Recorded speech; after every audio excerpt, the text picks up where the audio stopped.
हर हर महादेव दोस्तों, आप सभी लोग जानते हैं कि 6 अगस्त 2024 को पड़ रही है मंगलवार। दोस्तों, यह जो मंगलवार है श्रावण महीने में पड़ने वाला सबसे बड़ा मंगलवार है, क्योंकि आषाढ़ महीने के बाद सावन का मंगलवार पड़ रहा है, जिसका बहुत ही बड़ा और विशेष महत्व होता है। और ऐसा दिन पूरे साल में सिर्फ एक ही बार आता है। और दोस्तों, आप सभी लोग जानते हो कि मंगलवार का अगर सबसे बड़ा कोई उपाय है तो वो 7 गेहूं के दाने वाला उपाय है। तो दोस्तों, इस सावन के मंगलवार के दिन आप लोगों को इस 7 गेहूं के दाने वाला उपाय को जरूर करना है। बहुत सारे लोग होंगे जिन लोगों ने इस उपाय को ना किया हो, मतलब पूरा साल निकल गया, उन्होंने किसी भी दिन इस 7 गेहूं के दाने वाला उपाय को ना किया हो। पर दोस्तों, आपके पास एक आखिरी मौका बचा हुआ है, जो कि 6 अगस्त के दिन है। तो इस दिन आप लोगों को इस वाले उपाय को जरूर कर लेना है। भले ही आपने पूरे साल भर इस उपाय को ना किया हो, पर अगर आपने इस श्रावण महीने के मंगलवार के दिन अगर इस वाले उपाय को कर लिया, तो आपको इस उपाय को करने का वह फल मिलेगा जिसकी आपने कभी कल्पना भी नहीं करी होगी। इसीलिए आप लोग इस वाले उपाय को एक बार जरूर कर लेना, ताकि आप लोगों के हाथ से यह मौका ना जा सके और आपको इस उपाय को करने का फल मिल सके। दोस्तों, यह उपाय पंडित जी ने अपनी अभी की ही शिव महापुराण की कथा में बताया है, जिस उपाय को आज हम आपको बहुत अच्छे से समझाने वाले हैं। इस वीडियो को देखने के बाद इस उपाय को समझने के लिए आपको कोई और वीडियो को देखने की जरूरत नहीं पड़ेगी। तो चलिए दोस्तों, उपाय को शुरू करते हैं। देखिए, यह इस श्रावण महीने के मंगलवार के दिन यह इतना खास होता है, इतना महत्वपूर्ण होता है। देखा है, कभी कभी बड़े बड़े पूजा पाठ अनुष्ठान से जो मनोकामना पूर्ण नहीं होते, वह श्रावण महीने के दिन एक छोटे से उपाय करने से आपकी मनोकामना पूर्ण हो जाती है। और बहुत सारे लोगों ने इस उपाय को किया भी है और उनको इस उपाय को करने का फल भी जरूर मिला है। अगर आप लोग भी इस उपाय को करना चाहते हैं, तो आप इस उपाय को पहले अच्छे से समझ लेना, सुन लेना, उसके बाद करना। आपको इस उपाय का फल जरूर मिलेगा। और इस उपाय को कर लेने से आपके घर में चाहे किसी भी प्रकार की दुख और समस्या क्यों ना चल रही हो, आपको उसका कारण भी नहीं पता है कि भाई यह समस्या किस कारण से चल रही है। उसका कुछ भी कारण हो सकता है, जैसे पितृदोष हो सकता है या किसी भी तरह का मंगल दोष भी हो सकता है। तो इस दिन आप लोगों को यह वाला उपाय कर लेना है। यह एक ऐसा उपाय है जिस उपाय को अगर किसी विशेष दिन पर किया जाए, तो भाई उस विशेष दिन का जो है वह तो हमें मिलता ही मिलता है। पर हमने उस दिन पर इस उपाय को किया है तो हमें उससे भी बड़ा फल मिलता है, और फल बहुत जल्दी मिलता है, क्योंकि आप इस उपाय को बहुत ही बड़े और विशेष दिन पर कर रहे हो। तो चलिए अब उपाय के बारे में बात करते हैं। लेकिन उससे पहले आप लोगों को यह जानना आवश्यक है कि आखिर यह उपाय किस समय करना है, किसको करना है और कैसे करना है। तो चलिए हम आगे आपको वीडियो में एक एक करके बता देते हैं। तो दोस्तों, इस 7 गेहूं के दाने वाला उपाय को हमें इस मंगलवार के दिन कैसे करना है, किसको करना है, किस समय करना है और कहां पर करना है, ये सारे सवालों के जवाब आपको इस वीडियो में मिल जाएंगे। और जो यह वीडियो देखेगा भाई, उसको 7 गेहूं के दाने वाला उपाय जरूर करना चाहिए, क्योंकि इस दिन गेहूं का भी बहुत ही बड़ा और विशेष महत्व होता है। तो यह सोने पर सुहागा वाली बात हो जाती है और यह एक बहुत ही बड़ा उपाय हो जाता है इस मंगलवार का। तो अब दोस्तों, इस 7 गेहूं के दाने वाला उपाय को आखिर करना किसको है, सबसे पहले हम लोग वह बात जान लेते हैं। तो देखो, घर की जो बड़ी माताएं बहनें होती हैं, उन माताओं बहनों में से कोई भी एक बड़ी माता बहन इस वाले उपाय को कर सकती है। और दोस्तों, अगर आप चाहे तो अपने घर में से सभी सदस्यों को भी इस उपाय को करवा सकते हैं। अगर किसी व्यक्ति की खुद की कोई मनोकामना है, खुद की कोई दुख और परेशानी है जो कि वह अपने लिए ही करना चाहता है इस वाले उपाय को, तो वह खुद अपने लिए भी कर सकता है। बाकी अगर कोई घर में से ऐसा है जो कि अपने ने पूरे घर परिवार की सुख और शांति के लिए यह वाला उपाय करना चाहता है, तो भाई वह भी कर सकता है। उसमें भी कोई दिक्कत वाली बात नहीं है। कहने का मतलब यह है कि इस उपाय को हर एक सदस्य भी कर सकता है, और पूरे घर परिवार के सदस्य के लिए घर की बड़ी माताओं बहनों में से कोई एक माता बहन भी कर सकती है। माताएं बहनें अगर घर में उपस्थित ना हो या वह यह वाला उपाय ना कर पा रही हो, तो फिर घर का कोई बड़ा सदस्य भी इस 7 गेहूं के दाने वाला उपाय को कर सकता है, चाहे फिर वह पुरुष ही क्यों ना हो। उसमें कोई भी दिक्कत वाली बात नहीं है। अब दोस्तों, उपाय को हमें करना कहां पर है? देखो, हमें शिवलिंग के पास में जाकर करना है। बहुत सारे लोग प्रश्न करते हैं हर एक उपाय को करते समय क्या हम इस उपाय को घर पर या मंदिर में कर सकते हैं? देखो तो इस वाले उपाय को आप मंदिर में करोगे तो अच्छा रहेगा, घर पर नहीं करना है इस वाले उपाय को। उसके बाद में दोस्तों जो अगला प्रश्न निकल कर आता है वो यह आता है इस उपाय को लेकर कि आखिर इस उपाय को हमें किस समय करना है, सुबह के समय करना है कि शाम के समय करना है? तो देखो इस वाले उपाय को आप लोग सुबह के समय भी कर सकते हो और शाम के समय प्रदोष काल में भी कर सकते हो। अब अगर आप पूछो कि भाई सबसे उत्तम समय कौन सा रहेगा, तो हम आपसे बस यही कहेंगे कि इस उपाय को आप शाम के समय करेंगे तो ज्यादा बेहतर होगा।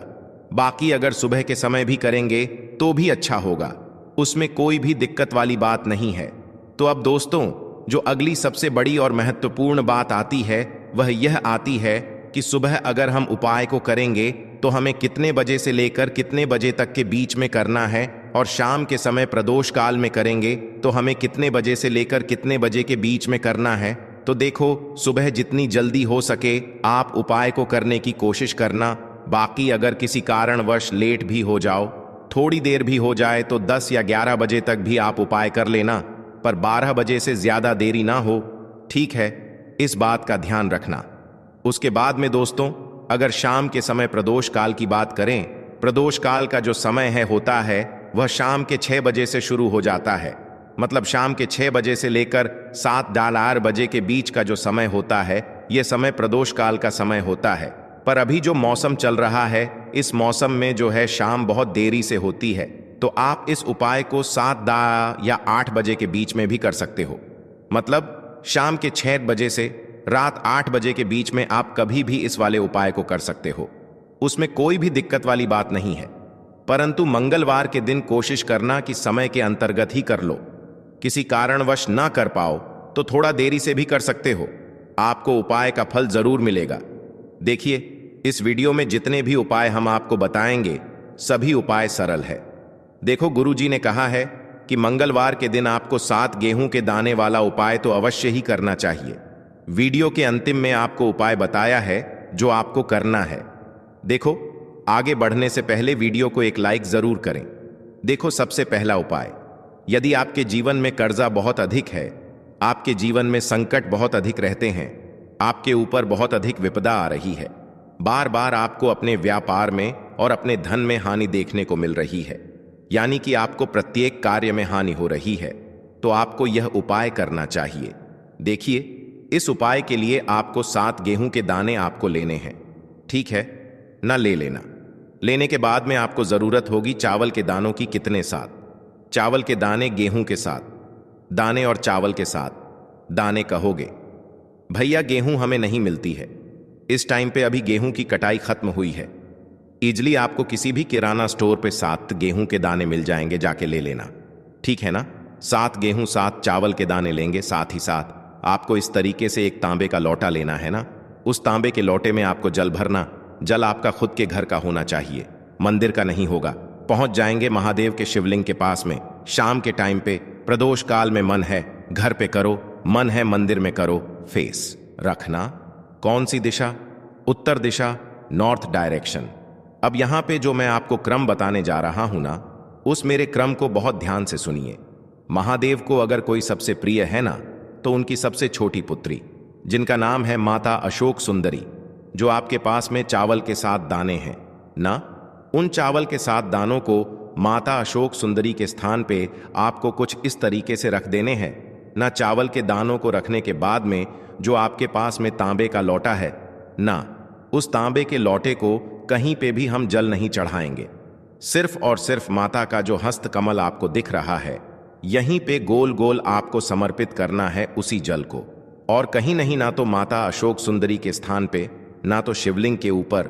सिर्फ आपको यहाँ पे गोल गोल जलाधारी पे आपको उस जल को समर्पित करना है ना। अब आपके पास में बचे हुए हैं 7 गेहूं के दाने। अरे बचे हैं कि नहीं बचे हैं, उन्हीं 7 गेहूं को दाने को आपको अपनी मनोकामना अपने विशेष कहते हुए महादेव के शिवलिंग के ऊपर अगर आप प्रदोष के दिन प्रदोष काल में कर देते हैं तो आपकी जो भी मनोकामनाएं होंगी, जो भी विशेष होंगी, महादेव पूरी जरूर करते हैं। अन्न को समर्पण करने से, उस खासकर गेहूं को समर्पण करने से हमारी इच्छाएं पूरी होती हैं और अगर वो दिन प्रदोष का दिन हो तब तो इससे सुंदर संयोग कुछ भी नहीं हो सकता।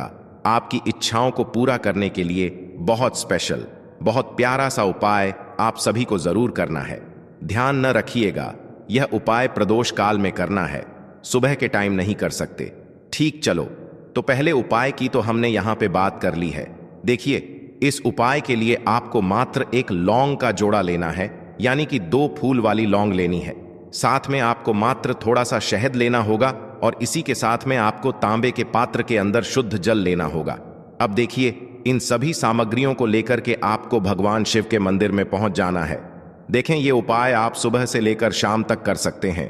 तो वह सबसे पहले तो आपके पास जो 2 फूल वाली लौंग हैं, उन्हें आपको शहद के अंदर अच्छे से डुबो है, यानी कि दोनों लौंग पर आपको अच्छे से शहद का लेपन कर देना है। अब आपको जो आपके पास एक लोटा जल है, सबसे पहले तो उसे शिवलिंग पर धीरे धीरे समर्पित करना है और श्री शिवाय नमस्तुभयम इसका जाप करते हुए समर्पित कर देना है। अब आपके पास जो 2 फूल वाली लौंग है, शहद से उसे आपको शिवलिंग पर अर्पित करना है और आपको प्रार्थना करनी है कि जीवन में जो रोग की स्थिति है वह समाप्त हो, जीवन के जो संकट और समस्याएं हैं वह सभी समाप्त हो, जीवन से जो कर्ज की समस्या है वह समाप्त हो। इस प्रकार से प्रार्थना करते हुए यह जो 2 फूल वाली लौंग ही शहद संयुक्त इससे आपको शिवलिंग पर अर्पित कर देनी है। आपकी जो भी समस्या होगी इस मंगलवार के दिन अवश्य ही समाप्त हो जाएगी। तो इस प्रकार से आपको पहला उपाय करना है। अब हम बात कर लेते हैं दूसरे उपाय के बारे में। देखो, यह उपाय आपके लिए सर्वश्रेष्ठ होने वाला है। देखिए, इस उपाय के लिए आपको मात्र 5 हरे मूंग के दाने आपको साबुत लेने हैं, खंडित नहीं होने चाहिए। इस बात का ध्यान रखें। और इसी के साथ में आपको एक तांबे के पात्र के अंदर अपने घर से शुद्ध जल ले लेना है। अब दोस्तों, इन सभी सामग्रियों को लेकर के आपको सीधे पहुंच जाना है भगवान शिव के मंदिर में। देखिए, इस उपाय को भी आप सुबह भी कर सकते हैं और शाम के समय में भी कर सकते हैं। देखिए, भगवान शिव के मंदिर में पहुंचने के बाद आपके पास जो 5 हरे मूंग हैं, उनमें से पहला जो हरा मूंग है, आपको शिवलिंग के सामने जो नंदी महाराज होते हैं और उनका जो पैर उठा हुआ होता है, वहां पर आपको पहला हरा मूंग समर्पित कर देना है और आपको ओम नमः शिवाय इसका जाप कर लेना है। फिर आपको दूसरा हरा मूंग लेना है और शिवलिंग पर जो श्री गणेश जी वाला स्थान होता है, वहां पर आपको यह दूसरा हरा मूंग समर्पित कर देना है, यानी कि शिवलिंग के सीधे तरफ आपको यह दूसरा हरा मूंग समर्पित करना है और फिर आपको ओम नमः शिवाय या फिर श्री गणेशाय नम इसका जाप कर लेना है। तीसरा हरा मूंग का दान आपको भगवान शिव की सबसे प्रिय पुत्री माता अशोक सुंदरी वाले स्थान पर समर्पित करना होगा। शिव की जो जलाधारी होती है, जहां से जल बह करके आता है, उसी जलाधारी के बीच में जो कहीं कहीं उठी हुई लाइन होती है सांप की आकृति के रूप में, वहीं पर आपको तीसरा हरा मूंग समर्पित करना है और फिर आपको ओम नमः शिवाय इसका जाप कर लेना है। अब दोस्तों, चौथा जो हरा मूंग है उसे आपको भगवान कार्तिकेय जी का जो स्थान होता है शिवलिंग पर, वहां पर आपको यह चौथा हरा मूंग का दाना समर्पित कर देना है और आपको ओम नमः शिवाय इसका जाप कर लेना है। अब दोस्तों, आपके पास जो 5वां और अंतिम हरा मूंग बचा हुआ है, उससे आपको उससे जल के पात्र के अंदर डाल देना है और इस हरे मूंग से युक्त जल से आपको भगवान शिव के शिवलिंग का अभिषेक कर देना है। जल आपको बिल्कुल धीरे धीरे समर्पित करते जाना है और लगातार आपको शिव महापुराण के मूल श्री शिवाय नमस्तुभ्यम इसका जाप करते रहना है।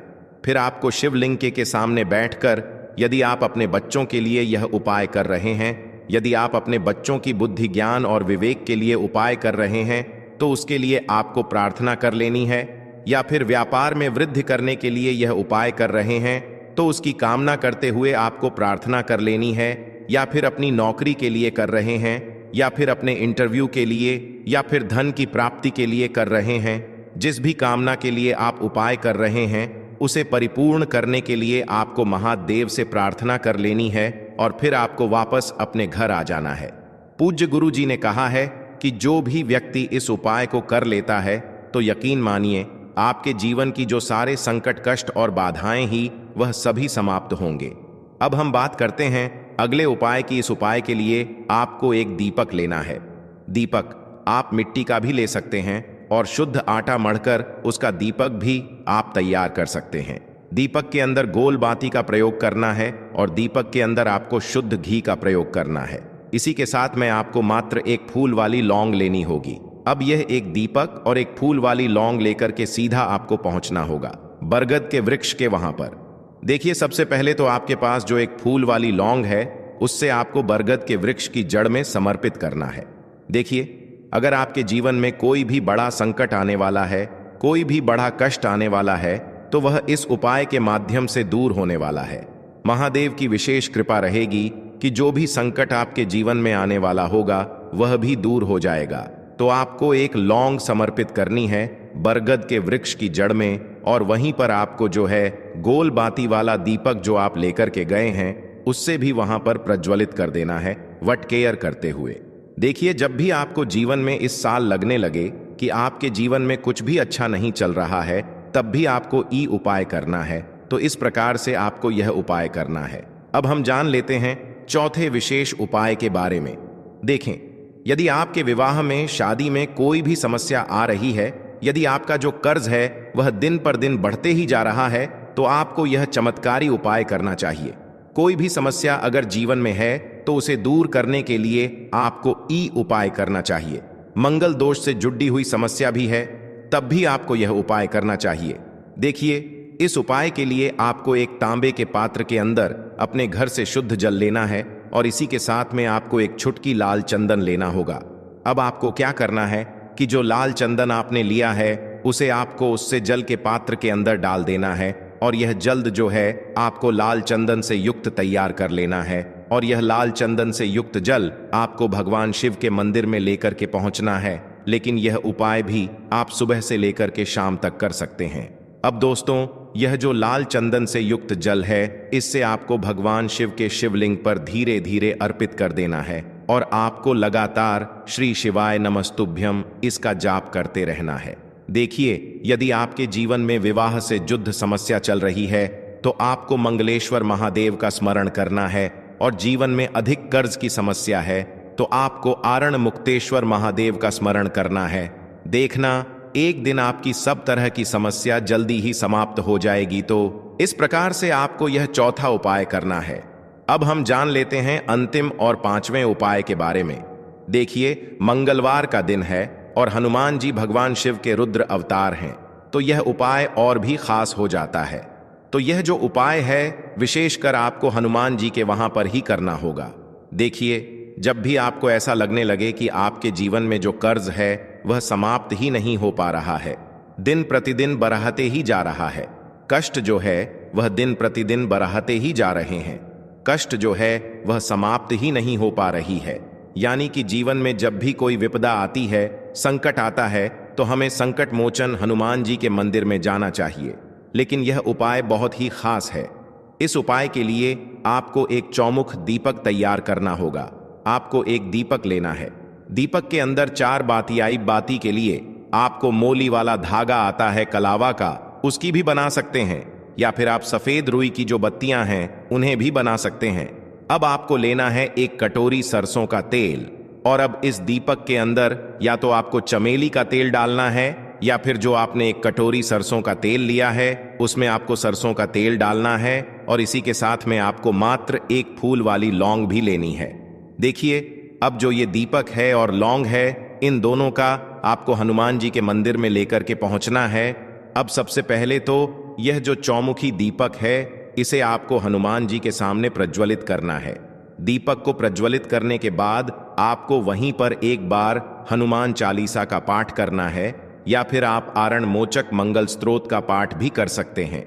अब आपके पास जो एक फूल वाली लोग है उनसे आपको अपने सीधे हाथ में रखना है। आपको प्रार्थना करनी है हनुमान जी से कि जीवन की जो भी संकट है, विपदा है, वह सभी आपकी कृपा से दूर हो, और यह जो एक लौंग है इससे भी आपको उससे चौमुखी दीपक के अंदर डाल देनी है और अपनी मनोकामना बोल देना है। गुरु जी कहते हैं कि कुछ दिनों में ही आपकी सब मनोकामना पूरी हो जाएगी। तो इस प्रकार से यह सुंदर सा और सरल सा उपाय करना है। देखो, आज की वीडियो में हमने आपको जितने भी उपाय बताए हैं सभी उपाय बहुत ही सरल है जो आपको करने हैं। देखना आपके जीवन के सारे संकट और कष्ट दूर होंगे। और गुरुजी ने कहा है कि मंगलवार के दिन आपको चौमुख दीपक वाले उपाय को आपको अवश्य ही करना चाहिए। इससे आपके जीवन से चारों तरफ से आने वाले